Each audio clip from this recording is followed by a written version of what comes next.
এপ্রিলের শেষ দিক থেকে আলোচনায় ছিল ভারত পাকিস্তান যুদ্ধের সম্ভাবনা, তবে শেষ পর্যন্ত যুদ্ধ শুরু হয়েও তা থেমে গেছে।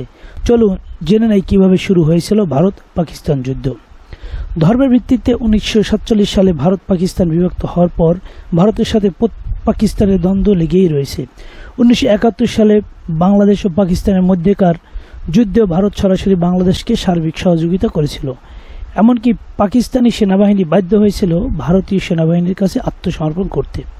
ক্রিকেট খেলা থেকে শুরু করে আন্তর্জাতিক রাজনীতিতে সর্বত্রই ভারতের বিপক্ষে পাকিস্তান কিংবা পাকিস্তানের বিপক্ষে ভারতের অবস্থান। এমনকি নিজের দেশের সংবাদ মাধ্যমগুলোতেও প্রতিপক্ষ দেশ নিয়ে নেতিবাচক সংবাদ প্রকাশে ছাড় দেয় না কোনো দেশ। তবে এক্ষেত্রে পাকিস্তানের থেকে ভারতই এগিয়ে। তবে ভারত ও পাকিস্তানের মধ্যকার এ দ্বন্দ্বের প্রধান কারণ বিতর্কিত কাশ্মীরের দখলদারিত্ব নিয়ে, যদিও দুই দেশ কাশ্মীরের দুইটি অংশের মালিক। সর্বশেষ গত 22 এপ্রিল ভারতের দখলে থাকা কাশ্মীরের পহেলগামে সন্ত্রাসীদের হামলায় 26 পর্যটক নিহতের পর ভারত ও পাকিস্তানের মধ্যে চরম দ্বন্দ্বের সৃষ্টি হয়। এ হামলার জন্য ভারত শুরু থেকেই পাকিস্তানকে দায়ী করে আসছিল। ভারতের দাবি, পাকিস্তান সরকারের সহযোগিতায় হামলাকারী জঙ্গি সংগঠন লস্কর-ই-তৈয়বা পহেলগামে হামলা করেছে। তাই ভারতের অভিযোগ অস্বীকার করে পাকিস্তান শুরু থেকে এই বিষয়টি নিয়ে সুষ্ঠু তদন্তের দাবি করে আসছিল।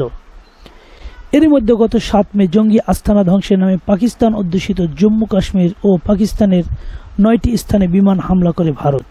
জঙ্গি দমনের নামে এই হামলার নাম দেওয়া হয় অপারেশন সিন্দুর। এতে পাকিস্তানের মসজিদ ছাড়াও স্থানীয় জনসাধারণের ঘরবাড়ি ধ্বংস হয়, এমনকি প্রাণহানির ঘটনাও ঘটে অনেকের। ভারতের এই হামলার প্রতিবাদে তাৎক্ষণিক ভারত অধ্যুষিত কাশ্মীরে পাল্টা হামলা করে পাকিস্তান। আর এতে করেই পারমাণবিক শক্তিধর দুইটি দেশের মধ্যে চরম উত্তেজনা দেখা দেয়। এ সময় দুই দেশই তাদের দেশের মধ্যে থেকে বিমান চলাচল বন্ধ করে দেয়।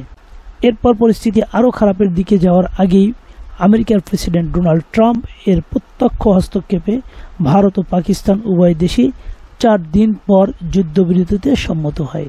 তবে এ সময়ের মধ্যে উভয় দেশের 60 জন লোক মারা যাওয়ার পাশাপাশি দুই দেশের ব্যাপক আর্থিক ক্ষতি হয়েছে, এমনকি নিজ এলাকা ছেড়ে অন্যত্র চলে গেছে হাজার হাজার বেসামরিক নাগরিক।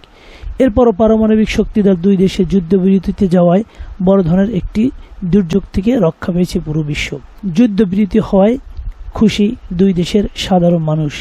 যুদ্ধবিরতি ঘোষণার পরপরই তারা আনন্দে মেতে ওঠেন।